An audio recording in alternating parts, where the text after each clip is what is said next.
Hello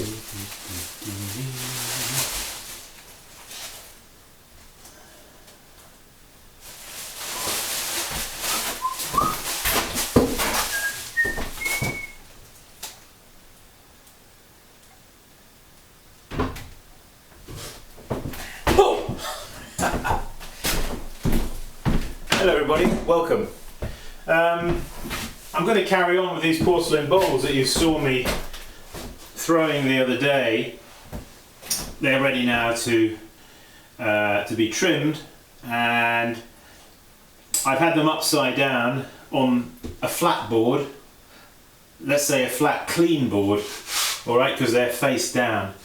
And you've seen I've just taken the plastic wrap off of them.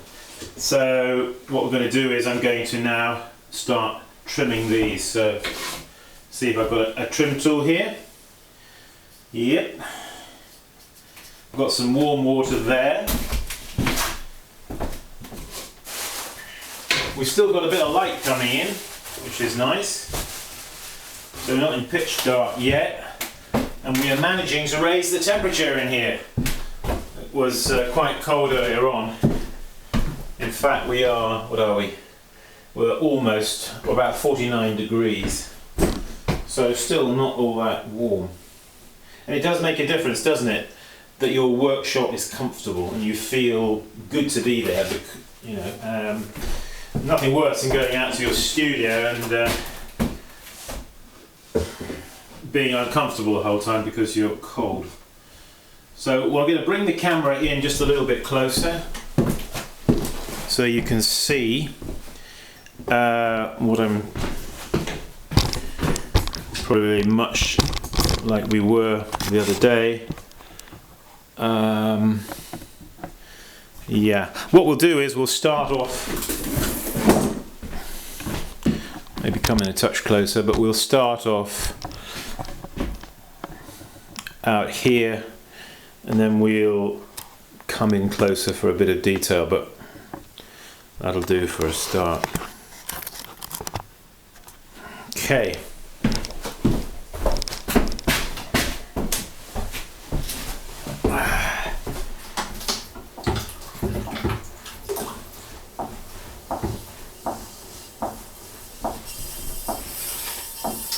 So I'm just cleaning the wheel head off here a little bit.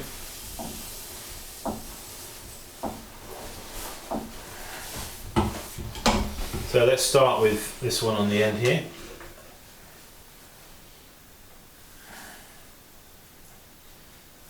That feels about right in terms of hardness.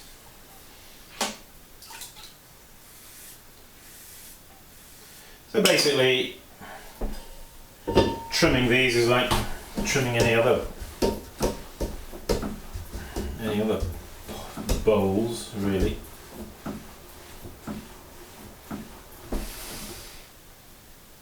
Just give it a little push down. Take a sip of tea.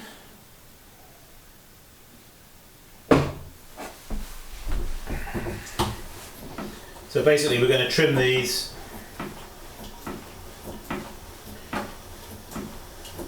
fairly narrow foot.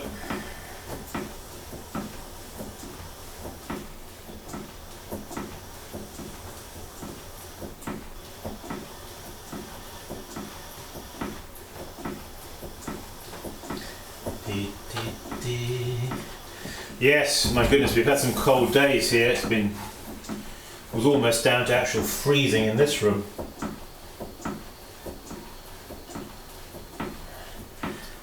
It's warmed up a little bit.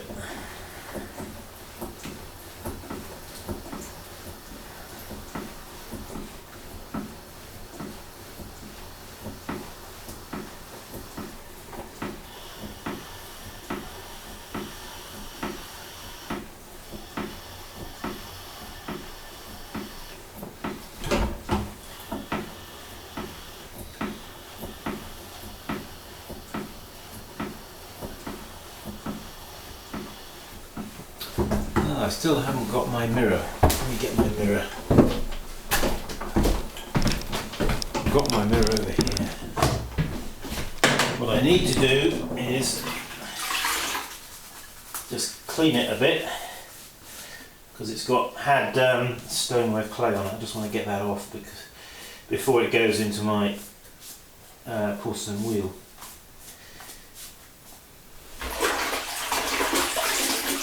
Yeah.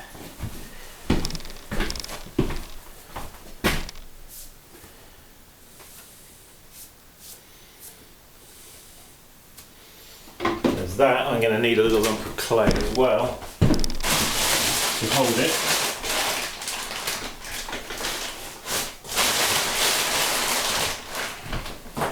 Yeah, I do recommend you use a mirror.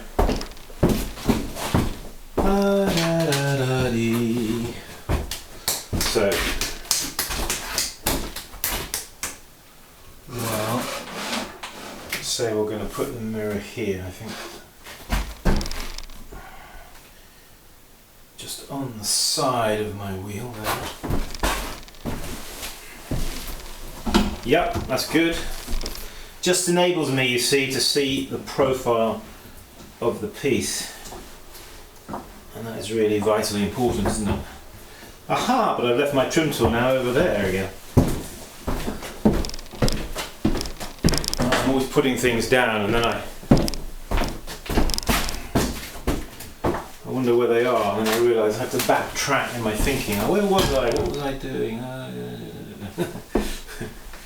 had a panic this morning because I lost my Leatherman. I have a Leatherman, you know, I carry one of these Leatherman things.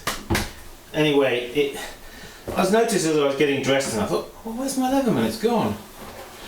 And I really thought it'd come out of is pouch, you know, and I dropped it somewhere in the street or something, so, you know, of course I was panicking. And I was just thinking about something I was doing last night, and I'd forgotten I'd used it.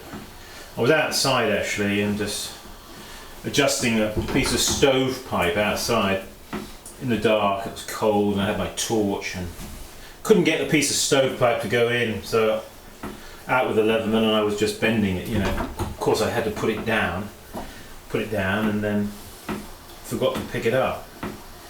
So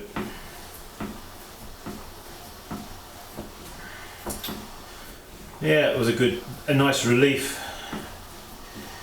Went outside and saw it there. It was looking a bit cold. Been out there all night long.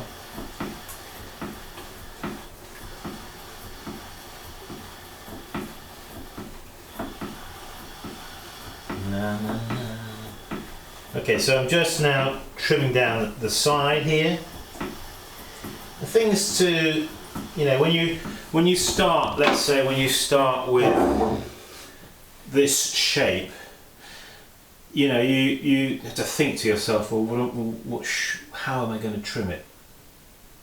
Now, I've done this for a little while, so I've got some idea, you know, how I'm going to trim it. But basically, you're starting off with something like that, and you can see how it's coming along the shape. And you can put a shoulder about here. That's one way of doing it. You don't have to though, you can just have a gentle curve going from the base of the foot there, just all the way up to the rim. I quite like them with a shoulder just about there. So, in this case that's what I've got to do. I have to think about where I want to put that shoulder. I don't want it too high or up here, neither do I want it too low.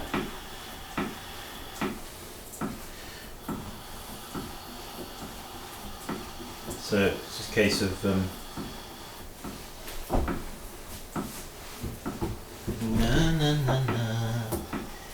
yeah.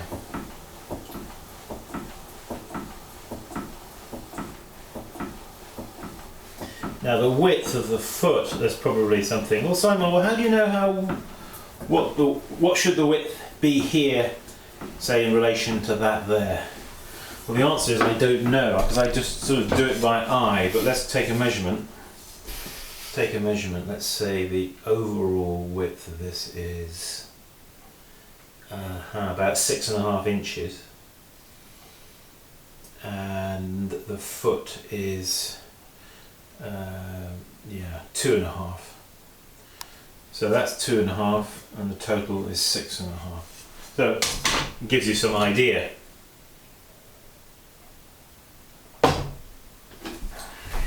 It can make a lot of difference though, the relationship between the width of the foot and the total diameter.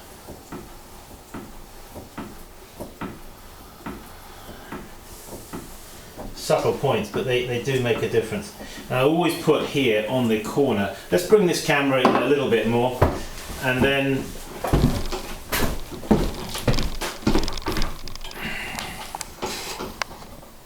yeah, let's just bring that in a bit there. Okay.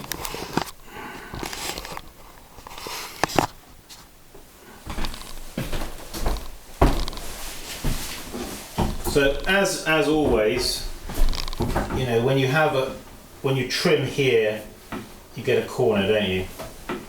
Well, you don't really, in my judgment, you don't really want to leave that corner, as it were, standing proud and sharp. So breaking the corner with the trim tool there, putting a bevel on that.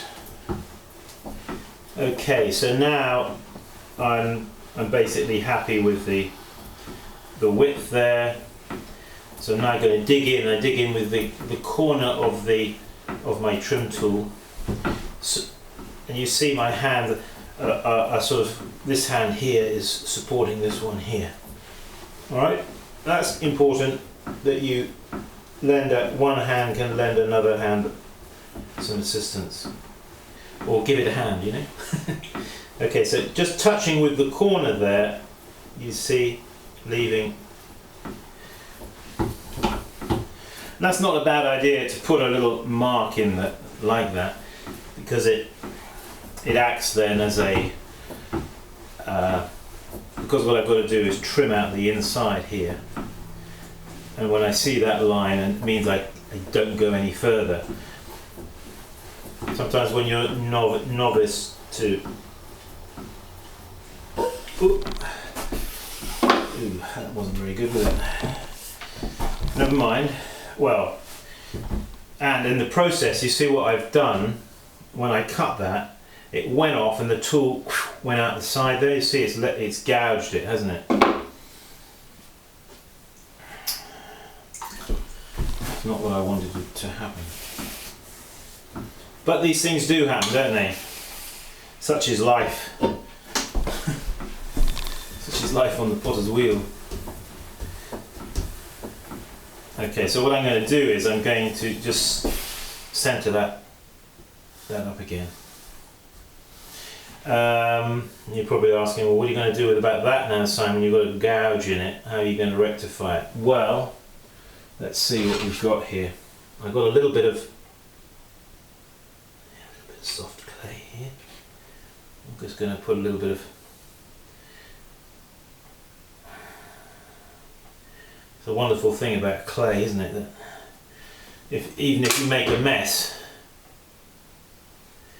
make a foul up, that all is not lost. Not at this stage anyway. So I'm just going to carefully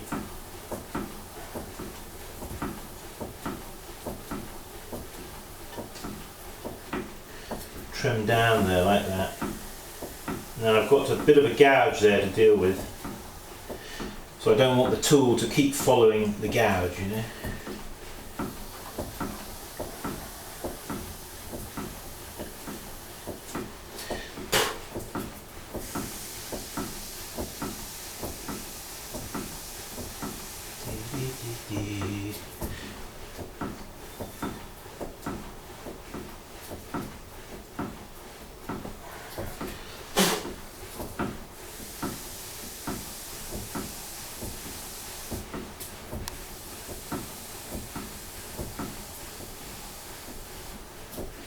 this hand here is very often when you're trimming here in the center, it can suddenly catch, you know, and can throw the pot off. So I'm just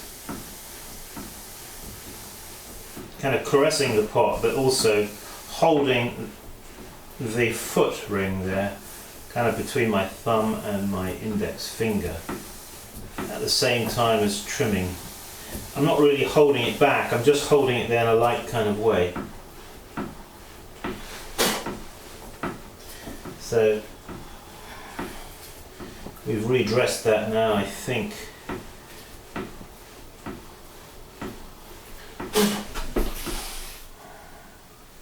Yes, it's just noticeable there, I can still see it. I can actually deal with that a bit later when it's a bit drier. Okay, coming down the side here to that point.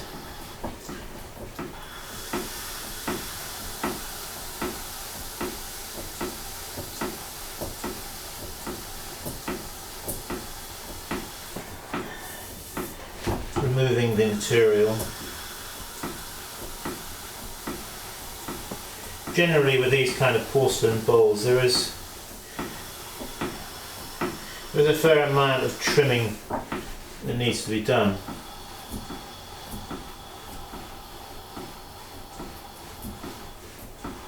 It's slightly the nature of these kind of bowls.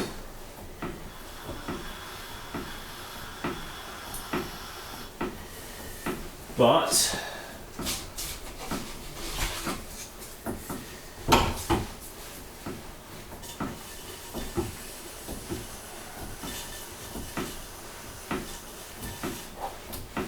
just using the edge of this rib to shave a bit of the clay away. It doesn't actually have a sharp edge, but it still shaves it away there slightly on the rim, because the rim is outward flaring, isn't it? And I'm just wanting to clean that concaveness with the side of that. I don't actually have a trim tool that is rounded on one side. If I had one, I would probably use that. I've had them in the past, I just don't have one at the moment. Yeah, so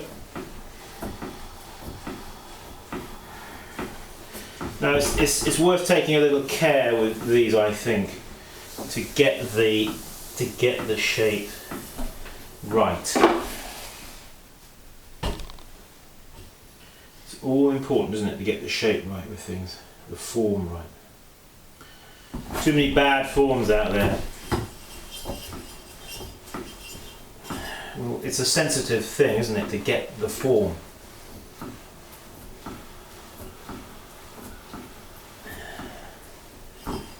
It's like, if you're a musician, it's like having the instrument in tune or not in tune. You want to have the pot in tune, in harmony, and the first place you want to start is by getting the shape right.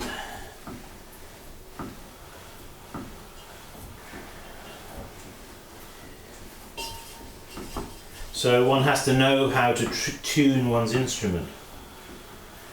You think of a lump of clay, the pot that you're creating.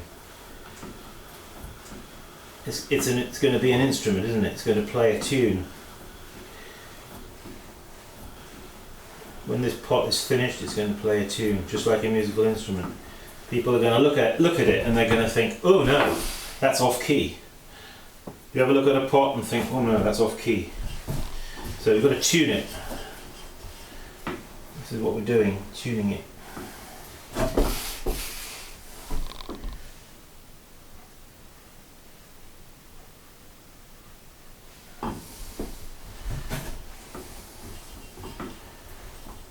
Some pots it doesn't really matter how tuned they are, but others it becomes more important that they are in tune.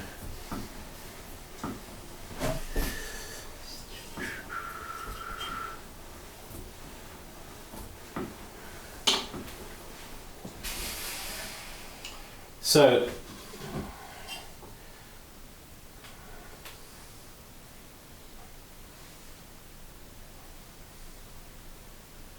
now these bowls will be fluted more than likely, and I've got a seal here. Put my seal on it.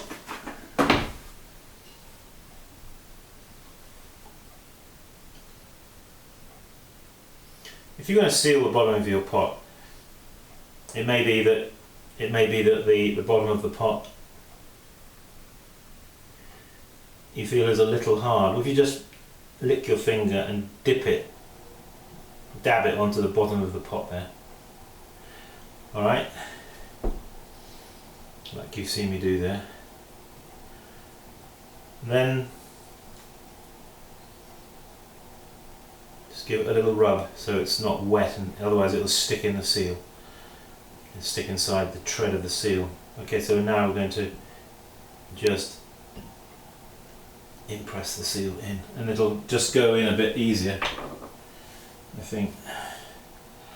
Alright, well there's that one.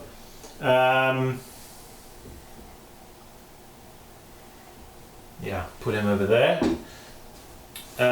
Let's take another one of these. Let's take a round fella.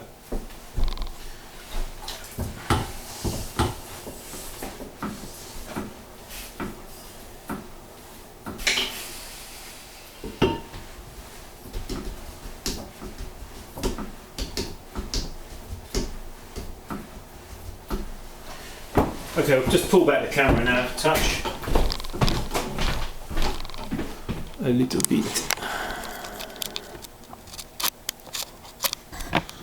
But we'll stay sort of about there. We won't go right out.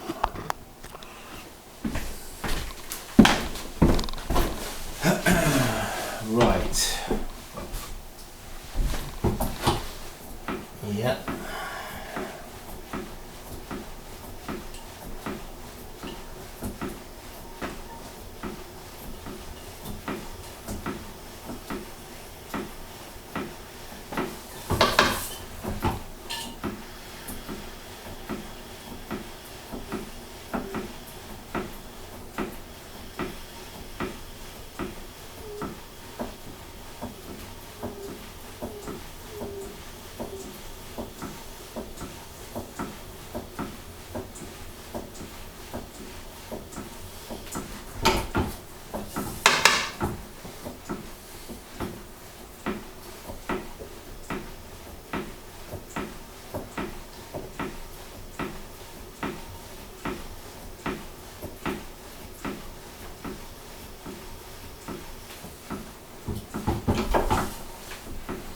It's always thicker a bit down the base here, isn't it? So one can generally cut in like that with a reasonable confidence.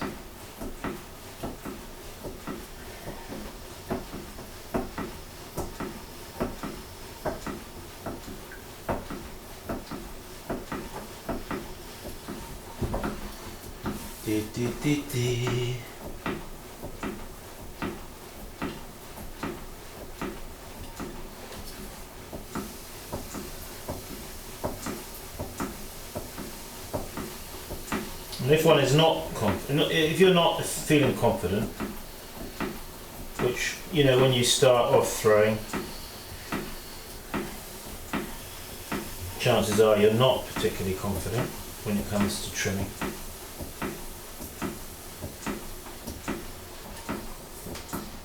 That's normal.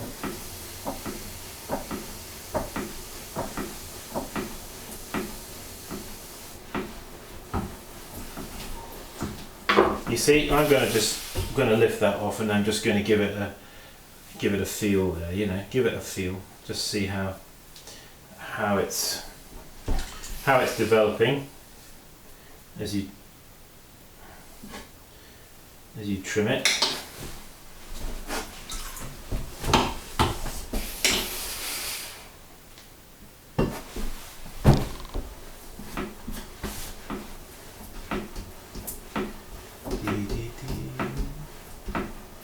Just going to tap center it back into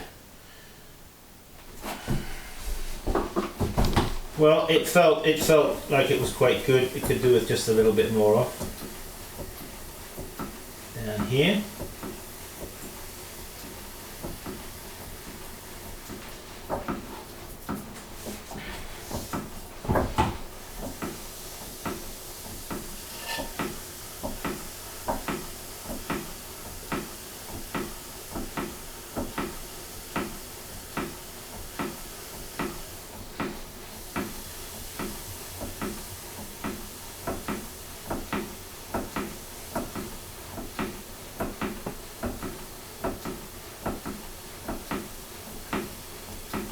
I don't want to leave it the outside of the pot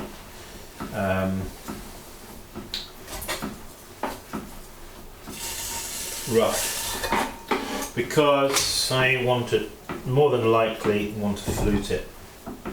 Okay, so here's something to put to you, see how you think about it.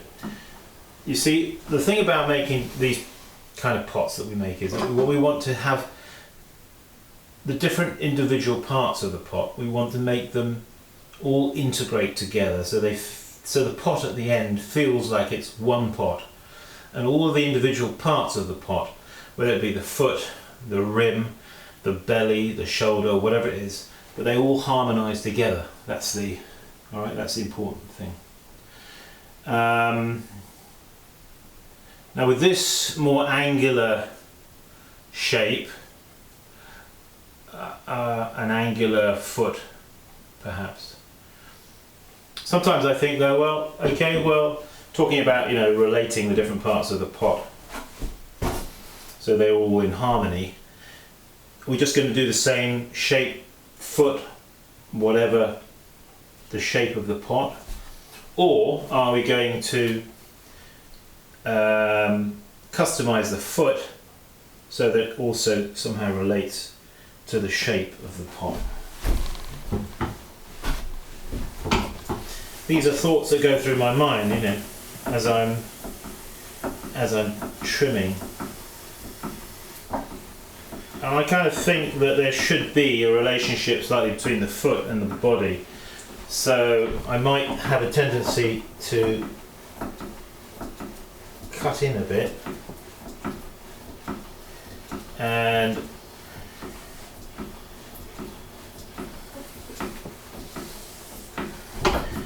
one of my customized words, I don't know if it exists, but redondify. Redondify slightly the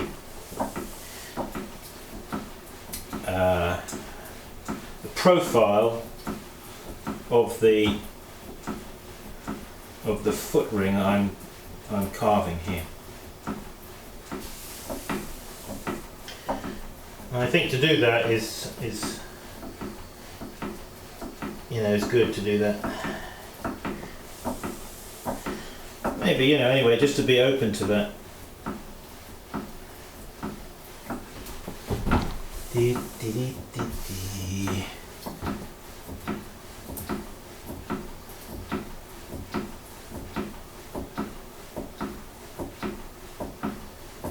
La, la, la.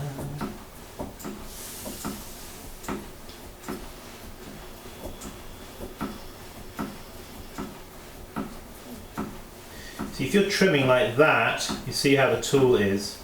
I can get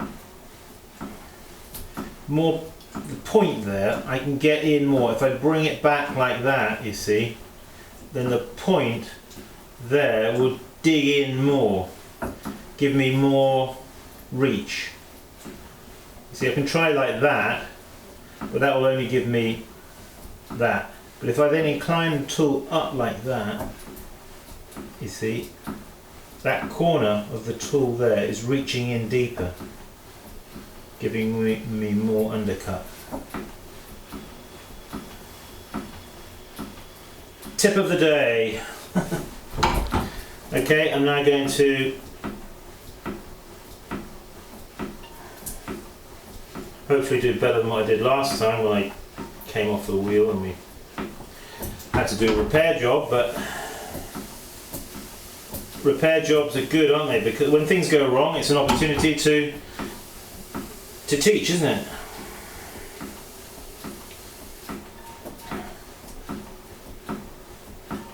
don't want to be just teaching the good, but we have to teach the good, the bad and the ugly.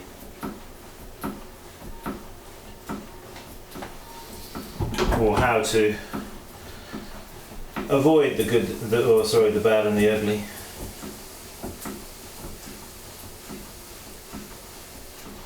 Alright, so like before, just carving the inside here of the foot ring. Something to pay attention to is also the thickness here of the actual foot ring itself.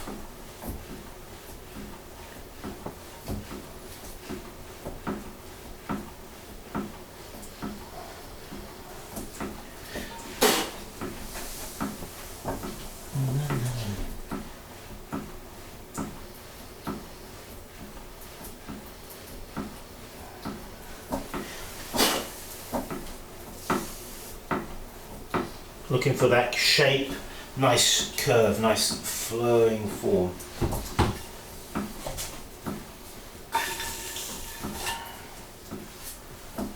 Dee dee dee dee dee. Oh, let's have it off the wheel. Let's see what that's looking like. Yeah. So you can see the nice fullness of the form. It's a very nice full shape, this, and you probably can't see it. I'll put it a bit closer, but the foot is a little bit, if I put it next to that one, maybe you can see the difference.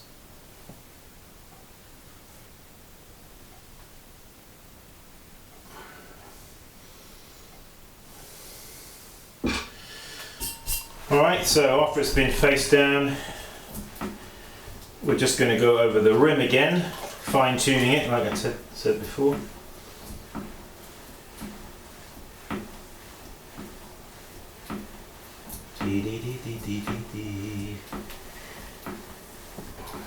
Okay. And we'll put a seal on it. This is feeling relatively light, not too light.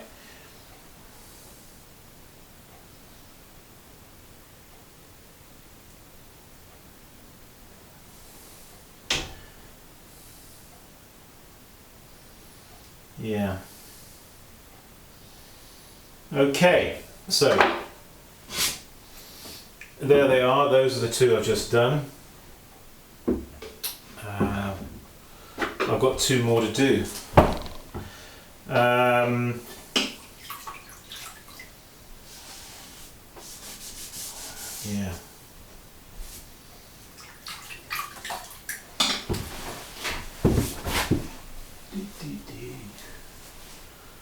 Now they'll have to be, actually if they're going to be fluted, they're going to have to be fluted probably fairly soon, because now I've got them unwrapped, they're going to start drying off pretty quick.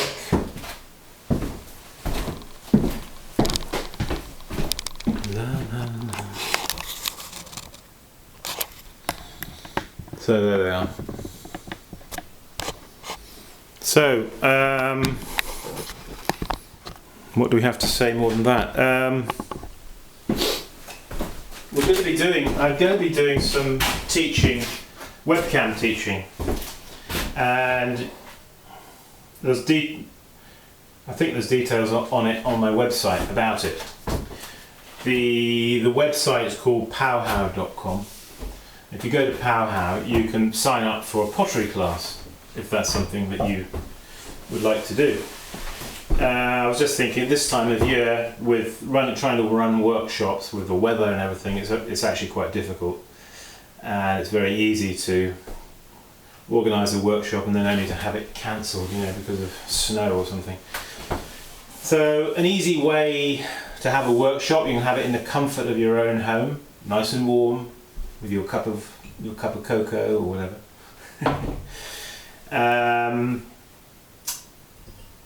So if you go to powwow.com, familiarise yourself with the website. There are other things that other instructors there teaching different things I'm signed up there. I'm going to be doing some pottery there, so if you fancy a class with me in the comfort of your own home, you'll need a webcam, a USB webcam, not one on the front of your screen on your laptop, but a separate one. You'll need a good internet connection, and you'll need good lighting. And of course, the rest is you already have a potter's wheel and clay at home, hopefully. All you need to do is sit down with me and you can sign up for as many classes as you want to. And they're fairly reasonable actually. I can't remember how much they are. I think they're $20 a session or 15 even, I can't remember. But and we can take, I think we can do up to about 8 people, 6 or 8 people. So if that's something that interests you, go there, check it out.